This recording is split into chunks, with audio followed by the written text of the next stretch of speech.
அனைவருக்கும் வணக்கம். மேசராசிக்காரர்களுக்கு முதலும் முடிவுமாக இருக்கக்கூடிய ராசியின் உச்ச அதிபதியான சூரியன் நீச்ச நிவர்த்தி பெற்று பலம் பெற்று எழுதக்கூடிய தலைவிதியாக மேசராசிக்காரர்களுக்கு 16/11/2024 முதல் அடுத்த ஒரு மாத காலத்திற்கு எப்படி அமைய போகிறது, இனிமேல் தான் மெயின் பிக்சரே என்று சொல்லக்கூடிய வகையில் மேசராசிக்காரர்களுக்கு எந்தெந்த நிகழ்வுகள் அமைந்துள்ளன என்பதை ஆராய்ந்து பார்க்கும் போது மேசராசிக்காரர்களை பொறுத்த வரைக்கும் ராசியின் உச்ச அதிபதியாகவும் ராஜ யோகாதிபதியாகவும் திகழக்கூடியவர்தான் சூரியன். அவர் பொதுவாகவே மனித வாழ்வில் ஆளுமையும் அதிகாரமும் அனைத்து விதமான பணிகளிலும் கிடைக்க வேண்டும் என்றால் நிச்சயமாக சூரியனினுடைய ஆளுமை அதிகமாகவும் சூரியனின் தன்மை மிகவும் சாதகமாக இருந்தால் மட்டும்தான் சிறப்பாக அமைவதற்கான யோகம் உண்டு. ஏனென்றால் நாம் ஒவ்வொரு குடும்பத்திலேயும் பார்த்திருப்போம், சில குடும்பங்களில் பெண்கள் வழிநடத்துவார்கள், சில குடும்பங்கள்ல ஆண்கள் வழிநடத்துவார்கள். இதற்கு மிக முக்கிய காரணம் என்னவென்று பார்க்கும்போது நிச்சயமாக சூரியனினுடைய ஆளுமை தன்மை அவர்களுடைய தசாபுத்தியில் அதீதமாக இருப்பதுதான் அதற்கு மிக முக்கிய காரணம். அதே சமயம் இருவருமே வழிநடத்த வேண்டும் என போட்டி போட்டு கொண்டு இருக்கும் போதுதான் பல்வேறு வகையான சிக்கல்கள் குடும்பத்தில் எழுவதற்கான வாய்ப்பு உண்டுங்க. இருவருமே விட்டு கொடுத்து சென்றாலும் கூட சில நல்ல நிகழ்வுகளை சந்திக்க முடியாமலும் போய்விடும். ஆனால் அதே சமயம் எதற்கெடுத்தாலும் இருவரும் ஆளுமை செலுத்த வேண்டும், தான் எடுக்கக்கூடிய முடிவுதான் செயல்படுத்த வேண்டும் என்று சொல்லும் போதும் சிக்கல்களை சந்திப்பதற்கான சூழல் உருவாகிறது. இப்படி பல சிக்கல்கள் உருவாகினாலும் ஆளுமையும் அதிகாரமும் கொண்ட பொறுப்புகள், பதவிகள், விஷயங்கள்ல முடிவெடுக்கக்கூடிய தீர்க்கமான ஆற்றல் போன்ற அனைத்தும் நிறைவாக கிடைக்க வேண்டும் என்றால் அது நிச்சயமாக முதன்மை கிரகமாக இருக்கக்கூடிய சூரியனின் அனுகிரக மட்டும்தான் உண்டு என்பதுதான் யதார்த்தமான உண்மை. அப்படிப்பட்ட சூரியன் பெரும்பாலும் மனித வாழ்வில் பல்வேறு விஷயங்கள்ல தன்னுடைய ஆளுமையை செலுத்துகிறாருங்க. ஏனென்றால் உஷ்ண கிரகமாகவும் பார்க்கப்படுகிறார், முதன்மை கிரகமாகவும் பார்க்கப்படுகிறாருங்க. அப்படிப்பட்டவர் ஒருவருடைய ஜாதக அமைப்பில் சாதகமாக அமையாவிட்டால் நிச்சயமாக அடிக்கடி ஆரோக்கிய தொல்லைகளை சந்திப்பதற்கான சூழல் உருவாகுவதற்கான சாத்தியக்கூறுகள் உண்டு. அது மட்டுமல்லாது தொழில்துறை, வியாபாரம், உத்தியோக ரீதியான பணிகளில் எதிர்பாராத பல சங்கடங்களும் அலைச்சல்களும் அதிகமாக சந்திப்பதற்கான சூழல் சூரியன் சாதகமாக இல்லாத ஒரு தருணத்தில் அமைவதற்கான சாத்தியக்கூறுகள் உண்டு என்பதுதான் யதார்த்தமான உண்மையாக பார்க்கப்படுகிறது. பொதுவாக சூரியன் 3, 6 மற்றும் 10, 11 ஆகிய இடங்களில் சஞ்சரிக்கும் போது அபரிவிதமான வளர்ச்சியையும் மனித வாழ்வில் நல்ல முன்னேற்றத்தையும் நிறைவாக அள்ளி கொடுப்பார். ஆனால் அதே சமயம் ஜென்மம், அஷ்டமம் போன்ற இடங்களில் அமரும் போது அவ்வளவு சிறப்பான நன்மையை எதிர்பார்க்க முடியாது. அதில் ஒரு இடமான அஷ்டமஸ்தானம் என்று சொல்லக்கூடிய 8ஆம் இடத்திற்குள் தான் தற்போது நவம்பர் 16ஆம் தேதி முதல் ராசியின் உச்ச அதிபதியான சூரியன் வலம் வரப்போகிறார். இது நிச்சயமாக சாதகமற்ற அமைப்பாக தான் பார்க்கப்படுகிறது.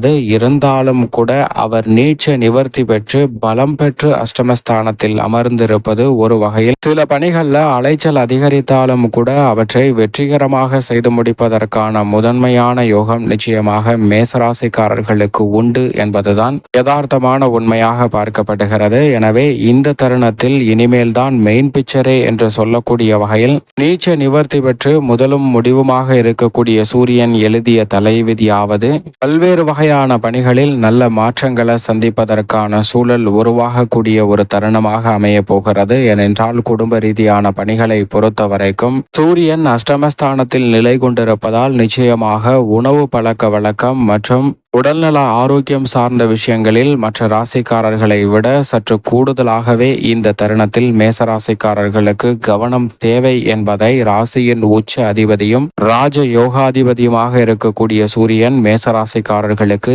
தெல்ல தெளிவாக உறுதிப்படுத்துகிறாருங்க. எனவே உடல்நலம் சார்ந்த விஷயங்கள்ல மட்டும் கவனத்துடன் இருங்க. மற்றபடி குடும்ப உறவுகளுக்கிடையே சின்ன சின்ன வாக்குவாதங்கள் ஏற்பட்டாலும் கூட அவை பெரிய அளவில் முற்றிவிடாமல் உடனடியாக நல்ல ஒரு இணக்கமான சூழல் ஏற்படுவதற்கான வாய்ப்பு உண்டு. அது மட்டுமல்லாது இந்த தருணத்தில் எதிர்பாராத பண வரவிற்கான சாத்தியக்கூறுகள் மிக சிறப்பாக கிடைக்கும். எந்த விதமான முயற்சியாக இருந்தாலும் சின்ன சின்ன தடைகள் வரும். ஆனால் தடைகளை தொடர்ந்து முயற்சி செய்யும் போது எதிர்பார்க்கக்கூடிய நல்ல அனுகூலமான வாய்ப்புகள் இந்த தருணத்தில் குடும்ப ரீதியான பணிகளில் நிறைவாக கிடைக்க போகிறது என்பதை சூரியன் உறுதிப்படுத்துகிறாருங்க.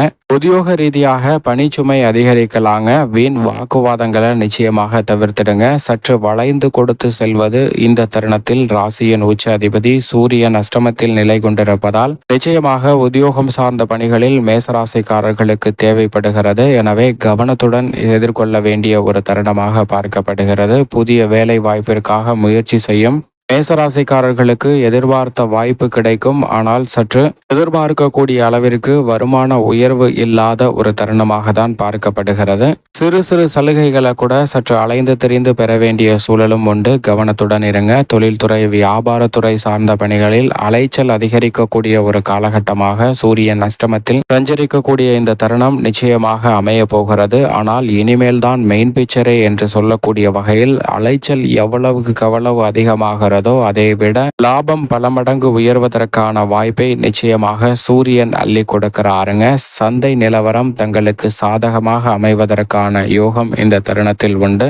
அஷ்டமத்தில் இருப்பதால் மிகப்பெரிய அளவிலான முதலீடுகளை நிச்சயமாக கட்டுப்படுத்த வேண்டிய ஒரு தருணமாக பார்க்கப்படுகிறது. இருந்தாலும் கூட சூரியனின் மைந்தனாக இருக்கக்கூடிய சனி லாபத்தில் இருப்பதால் நிச்சயமாக நிறைந்த தனலாபத்தை தொழில் மற்றும் வியாபார ரீதியான பணிகளில் பெற முடியுங்க. பொருளாதார ரீதியான நிலைமை சீராகும். புதிய பொருட்களை தயாரிக்கும் பணியில் மிக பெரிய அளவில் எதிர்பார்த்த வாய்ப்புகள் நிறைவாக கிடைக்க போகிறது. கலைத்துறை சார்ந்த பணிகளில் சூரியனுக்கு பகை கிரகமாக சுக்கிரன் பார்க்கப்படுகிறார். அவர் இந்த வேளையில் பெரும்பாலும் சாதகமாகவே பலம் வருகிறார். அதிலும் குறிப்பாக 9 சஞ்சரிக்கிறாருங்க. எனவே கலைத்துறை ரீதியான வாய்ப்புகள் நீங்கள் எதிர்பார்த்தபடி திருப்தியாக அமைவதற்கான சாத்தியக்கூறுகள் உண்டு. ஆனால் அதே வேளையில் விரய செலவுகளை கலைத்துறையில் தவிர்க்க முடியாதுங்க. எனவே ஆடம்பர விரய செலவுகளை குறைத்து கொள்ள முயற்சி செய்வது நல்ல பலனை நிச்சயமாக கொடுக்கும். இல்லையென்றால் தேவையற்ற விரயங்களால் மன வருத்தம் தான் பிறகு சந்திப்பதற்கான சூழல் உருவாகுவதற்கான சாத்தியக்கூறுகள் உண்டு. அரசியல் சார்ந்த பணிகளில் கட்சியில் ஆதரவு நிறைவாக கிடைக்கக்கூடிய ஒரு தருணமாக பார்க்கப்படுகிறது.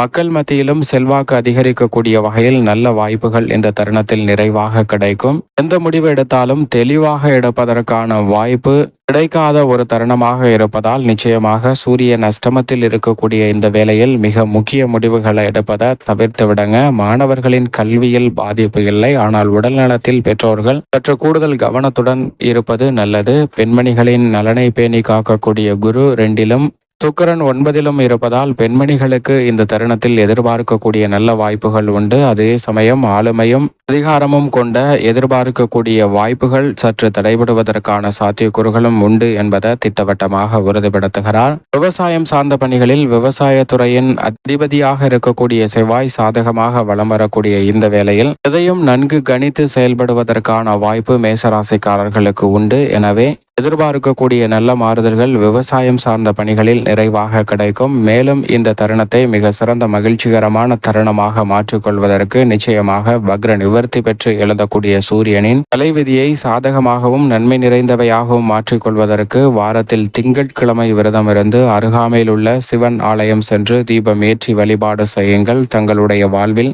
சந்திக்கக்கூடிய அனைத்து விதமான சிரமங்களும் மேசராசிக்காரர்களுக்கு விலகி இனிமை பிறக்கக்கூடிய ஒரு தருணமாக நிச்சயமாக அமையும் என்பதில் சந்தேகமே இல்லை.